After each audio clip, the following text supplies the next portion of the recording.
तो हेलो मित्रों, कैसे हो आप सभी। उम्मीद करता हूँ आप सभी एकदम ठीक होगे, सभी एकदम मौज मस्त होगे।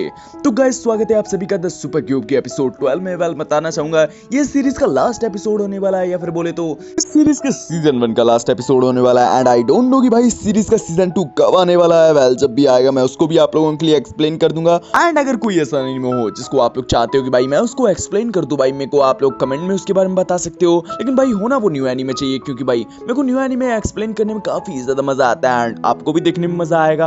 वेल गाइस, बिना टाइम फोड़े सीधे ही बढ़ते हैं अपने एपिसोड की तरफ। एपिसोड की स्टार्टिंग वहीं से होती है जहां से पिछला एपिसोड खत्म हुआ था। हमें देखने को मिलता है कोई मिस्टीरियस बंदा हमारे वांग एंड जिया के सामने आ चुका होता है एंड बोल रहा होता है, सच में यार तुम लोगों ने तो काफी ज्यादा देर कर दी। अगर इस टनल में हवा वगैरह ना आ रही होती तो मैं तो यार थक कर ही सो जाता। इस बंदे को देखकर हमारी जिया बोलती है, वेल लीलाइका, आखिर तुम ऐसी जगह पर क्या कर रहे हो। ऐसा लग रहा होता है जैसे ये इस बंदे को पहले से ही जानती है। हमें देखने को मिलता है वांग भी अपने मन में सोच रहा होता है, वेल मुझे तो इस बंदे की मौजूदगी का एहसास ही नहीं हुआ। तभी क्यूब बोलता है, वेल मास्टर, हमारे सामने मौजूद बंदा ये आपसे काफी ज्यादा पावरफुल है, साथ ही साथ ये अपनी पावर को छुपाने की कोशिश कर रहा है। वहीं वांग भी लाइक, अबे तू क्या कहना चाहता है, ये मेरे से काफी ज्यादा पावरफुल है। साले तू तो यार मेरा कॉन्फिडेंस चूर चूर कर रहा है यार। ये बंदा ली बोलता है, वेल अगर सिचुएशन सही होती तो मैं अभी विदेश में अपने असिस्टेंट मिशंस को कर रहा होता, लेकिन जैसे मुझे 1 महीने पहले पता चला कि कोई रुद्रा बैंकर्स से इंफॉर्मेशंस को कलेक्ट करने की कोशिश कर रहा है, तो मैं काफी ज्यादा एक्साइटेड हो गया कि काफी बड़ी मछलियां फंसने वाली है। लेकिन यहाँ कर देखने को मिलता है यार ये तो 2 छोटी छोटी मछलियां हैं यार। ये बोलते वो काफी स्पीड में वांग एंड जिया के सामने आ चुका होता है। क्यों भी वांग को वार्निंग दे रहा होता है कि मास्टर ये अपनी पावर को धीरे धीरे कर रिलीज कर रहा है। हम देखते हैं ली तो जिया की तरफ अटैक करने के लिए अपने हाथ को आगे बढ़ाने लगता है एंड वांग से बोल रहा होता है, वेल तुमने मेरे काफी सारे साथियों को ठिकाने लगा दिया है, लेकिन बच्चे बड़े हो सकते हैं, तो क्या कहते हो मेरे साथ ज्वाइन होना पसंद करोगे। लेकिन हम देखते हैं वांग तो काफी एटीट्यूड में उस बंदे का हाथ ही पकड़ लेता है एंड बोलता है, अच्छा तो वो तुम्हारे बंदे थे।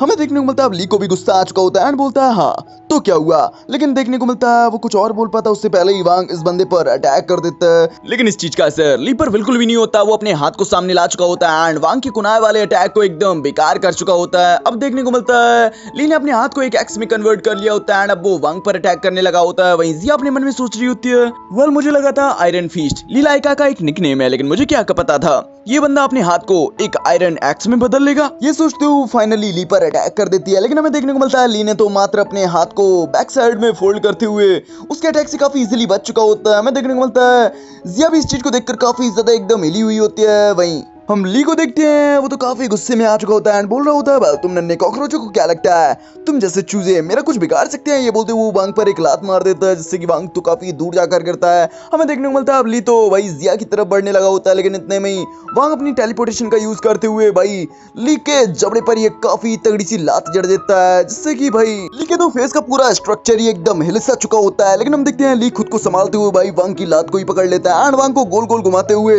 काफी फोर्स के साथ वो उसे जमीन पर पटक देता है एंड वांग को फाइनली वो ठिकाने लगाने ही वाला होता है। लेकिन उतने में ही एक डैगर को ली की तरफ थ्रो कर देती है, जिससे कि अब ली का भी ध्यान जिया पर चला जाता है। हमें देखने को मिलता है जिया तो काफी लाइटनिंग स्पीड से वही ली पर अटैक करने की कोशिश कर रही होती है, लेकिन ली को तो इससे घंटा भी फर्क नहीं पड़ रहा होता। लेकिन तभी हम वांग को देखते हैं वो भी अपनी टेलीपोर्टेशन स्किल का यूज करते हुए भाई अचानक से ली के सामने आ जाता है एंड फाइनली वो ली को एक कट लगाने में कामयाब हो चुका होता है। हमें देखने को मिलता है अब ली को भी थोड़ा पीछे हटना पड़ा होता है एंड वो बोल रहा होता है, वेल जितना मैंने सोचा था तुम लोग उतने भी कमजोर नहीं हो। तभी वांग से बोलता है, वेल तुम जिस टेक्निक का यूज कर रहे हो मुझे लगता है वो एक फॉरबिडन टेक्निक है। यहाँ वो टेलीपोर्टेशन के बारे में बात कर रहा होता है, लेकिन हम वांग को देखते हैं वो तो कुछ भी जवाब नहीं देता।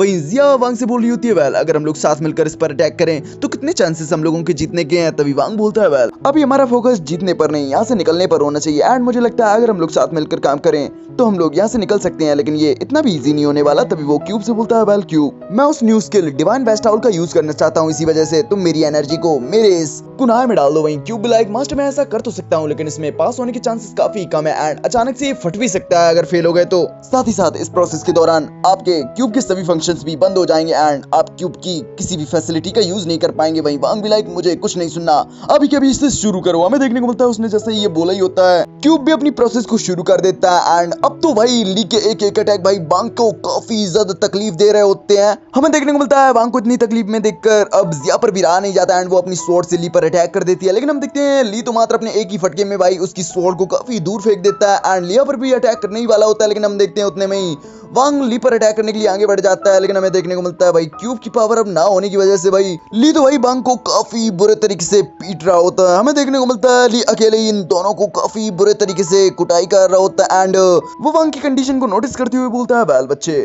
अब तुम उस फॉरवर्ड टेक्निक का यूज काय को नहीं कर रहे, मुझे लगता है तुम उसका अपनी मर्जी से यूज नहीं कर सकते एंड वो तुक्के में ही तुम कर पाते हो। वहीं हम जिया और वांग को देखते हैं, वो दोनों ही काफी ज्यादा इंजर्ड हो चुके होते हैं। वहीं जिया तो वांग की काफी चिंता कर रही होती है, वांग क्या तुम ठीक हो? वहीं वांग भी लाइक तुम्हें मेरी चिंता करने की कोई जरूरत नहीं, वेल ये बंदा काफी ज्यादा स्ट्रॉन्ग है एंड हम दोनों इसके सामने नहीं टिक सकते, इसी वजह से मैं इसे रोकता हूँ एंड तुम यहाँ से निकलो। हमें देखने को मिलता है जिया तो थोड़ी हेजिटेट कर रही होती है, वहीं वांग चिल्लाते हुए बोलता है मैंने कहा तुम्हें यहाँ से निकलना होगा। हमें देखने को मिलता है अब जिया भी वांग की बात को मानने के लिए तैयार हो चुकी होती है। वहीं वांग को देखते हैं, ना जाने कहां से उसके पास एक बॉम्ब आ चुका होता है जो कि वो डायरेक्ट ही ली पर फोड़ देता है, जिससे कि वहां आसपास धुआं धुआं हो चुका होता है। वहीं इसी मौके का फायदा उठाकर जिया भी वहां से भागने लगी होती है, लेकिन हमें देखने को मिलता है ली भी इस चीज को नोटिस कर लेता है एंड बोलता है तुम्हें क्या लगता है तुम इतनी आसानी से मेरे चंगुल से भाग सकती हो? लेकिन हमें देखने को मिलता है ली को रोकने के लिए वांग बीच में आने लगता है। वहीं ली को अब गुस्सा आने लगा होता है वांग पर, इसी वजह से वो वांग के हाथ को पकड़ते हुए भाई उसको गटर के पानी में डुबो डुबो मारने लगता है, लेकिन हम देखते हैं जिया इस चीज को सहन नहीं कर पाती, इसी वजह से वो ली पर अटैक करने के लिए आगे बढ़ने लगती है। लेकिन हम ली को देखते हैं, वो तो उसे गले से पकड़ लेता है एंड उसे दीवार पर दे मारता है। हमें देखने को मिलता है अब वांग भी खड़ा हो चुका होता है एंड बोल रहा होता है वेल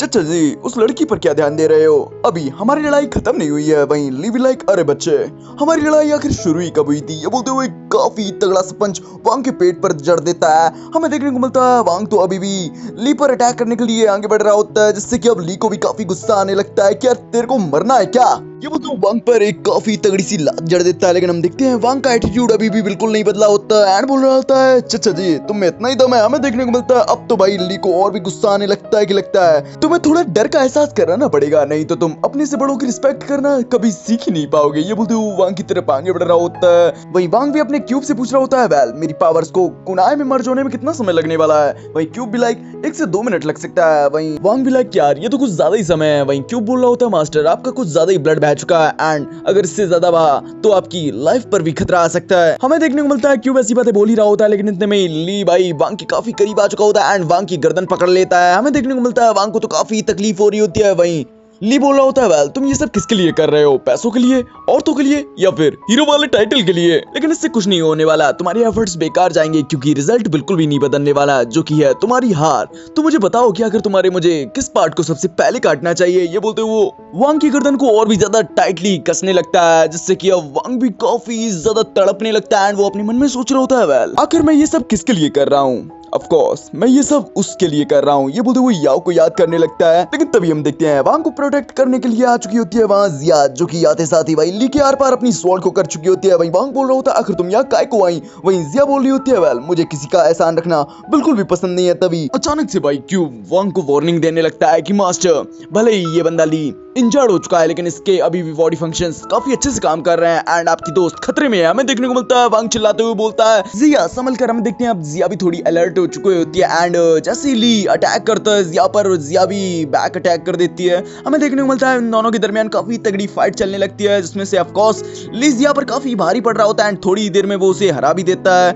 ली बोल रहा होता है वेल तुम्हें क्या लगता है तुम मुझे इतनी इजीली हरा दोगी? अरे ना रे, सभी ऑर्डर कीपर्स के ऊपर काफी तगड़े तरीके से एक्सपेरिमेंट किए गए हैं, जिससे कि उनकी बॉडी फौलाद की बन चुकी है। वैसे देखा जाए तो मैं तो काफी जेंटल पर्सन हूँ, इसी वजह से मैं तुम्हें तुम्हारे ही वेपन से ठिकाने लगाऊंगा। वैसे भी ये एक बी ग्रेड का वेपन है तो तुम्हें काफी सुकून की मौत मिलेगी। हमें देखने को मिलता है, लेकिन तभी हमारे वांग की कुनाई के साथ पावर मर्जिंग कंप्लीट हो चुकी होती है। वहीं वांग बोल रहा होता है सच में चलो फाइनली मैं इस गेंडे को हरा सकता हूँ, लेकिन तभी क्यूब बोलता है माफ करना मास्टर, लेकिन पावर मर्जिंग फेल हो चुकी है। वहीं वांग भी लाइक अबे ये क्या बोल रहा है? क्यूब बोलता है मास्टर फटाफट इस कुनाई को फेंक दीजिए, नहीं तो 20 सेकंड में ये फट जाएगा। वहीं वांग भी लाइक लगता है गॉड भी मेरे साथ नहीं है, लेकिन कुछ भी हो मैं इस बैटल को जीत कर ही रहूंगा। ये बोलते वो उसी कुनाई के साथ उस बंदे पर अटैक कर चुका होता है। वहीं वो बंदा भी अब काफी गुस्सा हो चुका होता है कि साले तू मेरे को क्या समझता है कि तू मेरे को अपना ट्रेनिंग पार्टनर समझता है जो बार बार लड़ने के लिए चला आता है। वहीं वांग भी लाइक माफ करना दादा गलती से आ गया। तभी लाइक ऐसा क्या, चल मैं तेको हेल तक की राइड करा देता हूँ। ये बोलते हुए काफी तगड़ा पंच वांग को जड़ देते हैं, जिससे कि वांग तो काफी दूर जाकर गिरता है। हम देखते हैं वांग तो काफी ज्यादा इंजर्ड हो चुका होता है। वहीं जिया को भी वांग की काफी चिंता हो रही होती है एंड वो वांग के पास ही आ चुकी होती है। वहीं हम ली को देखते हैं, वो जैसे ही वांग के हाथ में घुसेड़े गए उस कुनाए को निकालने ही वाला होता है, लेकिन तभी काम डाउन पूरा हो चुका होता है एंड वो कुनाया अचानक से फट चुका होता है, जिससे कि आसपास काफी ज्यादा फ्रोजन टाइप एरिया बन चुका होता है। यानी कि आसपास सिर्फ बर्फ ही बर्फ हो चुकी होती है एंड ली भी पूरी तरीके से बर्फ में जम चुका होता है। वहीं जिया तो वांग की इस स्किल को देखकर एकदम हिली हुई होती है। वो वांग से भी पूछती है आखिर ये क्या है। तभी वांग बोलता है वेल अभी ये समझाना मुश्किल है, तो इसके बारे में बाद में बात करेंगे। तभी जिया बोलती है वेल क्या हमारा अपोनेंट ठिकाने लग गया। वहीं वांग भी लाइक कुछ बोलने ही वाला होता है, तभी क्यूब वांग को वार्निंग देने लगता है, मास्टर अचानक से हमारे अपोनेंट की पावर काफी तेजी से बढ़ने लगी है, आपको फटाफट इस एरिया को खाली करना पड़ेगा। हमें देखने को मिलता है वांग भी अब समझ चुका होता है कि यार यहाँ रहना ठीक नहीं होएगा। तभी वो जिया को पकड़ते हुए वहां से भागने लगता है। जिया पूछ रही होती है वेल आखिर क्या चल रहा है, लेकिन वांग बोलता है वेल सिर्फ भागती रहो। हमें देखने को मिलता है ये लोग भागते भागते रिवर के डेड एंड तक आ चुके होते हैं, जब वांग बोल रहा होता है लगता है यहीं से बाहर निकलने का रास्ता है। हमें देखने को मिलता है भाई जिया को तो अभी भी नहीं रहा जाता कि भाई आखिर चल क्या रहा है। तभी फाइनली वांग भी लाइक बता देता है कि भाई हमारा ओपोनेंट अभी जिंदा है, वो हमारी तरफ ही आ रहा है, वहीं तुम्हें यहाँ से निकलना पड़ेगा। वहीं जिया भी लाइक मैं तुम्हें इस तरीके से अकेला छोड़कर बिल्कुल भी नहीं जाऊंगी। हमें देखने को मिलता है वांग कुछ बोल पाता उससे पहले ही देखने को मिलता है भाई ली इन्हीं लोगों की तरफ काफी स्पीड से बढ़ने लगता है। हम वांग को देखते हैं भाई उसे तो भाई जिया को बचाना होता है किसी भी हालत में, इसी वजह से वो जिया को सीवर के पानी में धक्का दे देता है एंड बोलता है तुम्हें मेरी चिंता करने की कोई जरूरत नहीं, मैं भी बच के जल्दी ही बाहर आ जाऊंगा एंड तुम्हें भी सेफ रहना पड़ेगा। हमें देखने को मिलता है भाई जिया तो गिरते गिरते भी वांग का ही निम चला रही होता है कि तुम्हें किसी भी हालत में सेफ रहना होगा। हमें देखने को मिलता है अब उस टनल टाइप एरिया में वांग अकेला बचा होता है एंड ली काफी तगड़े तरीके से वांग पर अटैक कर देता है, लेकिन हमें देखने को मिलता है जैसे ही धुआं हटता है वही वांग तो वहां पर होता ही नहीं, ऐसा लग रहा होता है जैसे उसने अपनी टेलीपोर्टेशन का इस्तेमाल कर लिया हो एंड वहां से कल्टी मार ली हो। वहीं ली तो काफी ज्यादा गुस्सा हो रहा होता है कि लड़के अगर जिंदगी में कभी भी तू मेरे हाथ पे चढ़ गया या फिर मेरे सामने भी आ गया तेरी बोटियों को मैं कुत्तों को खिलाऊंगा। वही हमारा सीन शिफ्ट होकर हमें जिया की तरफ का सीन दिखाया जाता है, जिसको तो वांग की काफी चिंता हो रही होती है एंड वो मनी मन बोल रही होती है वेल वांग तुम्हें जिंदा रहना पड़ेगा। वहीं हम देखते हैं भाई जिया की पीठ पर तो एक क्यूब रखा हुआ होता है एंड आप लोग तो समझ ही गए होंगे वांग टेलीपोर्ट करते हुए अपने क्यूब में वापस आ चुका होता है एंड लिटरली गाइस ये चीज जिया को पता ही नहीं होती कि भाई वो ही खुद वांग को बाहर ले जा रही है। वहीं क्यूब के अंदर हम वांग को देखते हैं, वो तो लिटरली काफी ज्यादा इंजर्ड होता है एंड टूटी फूटी आवाज में बोल रहा होता है वेल जिया आगे बढ़ती रहो।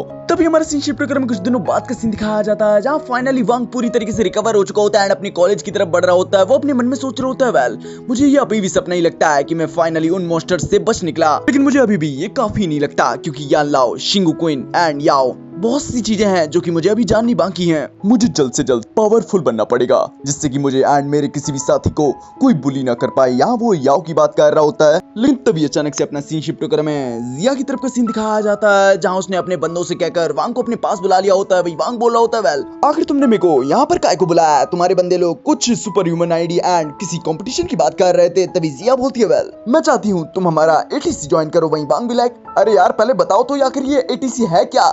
तभी जिया अपने कमरे की एक काफी बड़ी खिड़की के पर्दे को हटाते हुए बताती है वेल एटीसी एक ट्रेनिंग सेंटर है जहाँ पर हम खुद को ट्रेन करते हैं सुपर ह्यूमन वर्ल्ड चैंपियंस के लिए एंड मैंने तुम्हें अपने टीम मेंबर के तौर पर चुना है। वहीं वांग भी लाइक साफ साफ मना कर देता है कि यार मैं इसमें बिल्कुल भी इंटरेस्टेड नहीं हूँ, वैसे भी मेरे पास करने के लिए बहुत सारे काम है जो कि मुझे जल्द से जल्द निपटाने हैं। वहीं जिया बोलती है वेल ये शैन्याओ के बारे में है ना। हम देखते हैं वांग शैन्याओ के बारे में सुनकर एकदम हिले जाता है कि भाई तुम इसके बारे में क्या जानती हो। तभी जिया बोलती है चलो ठीक है मैं तुम्हें छोटी सी इन्फॉर्मेशन फ्री में देती हूँ। दरअसल 43वां सुपर ह्यूमन वर्ल्ड चैंपियन का एमवीपी कोई और नहीं शिंगू क्वीन था।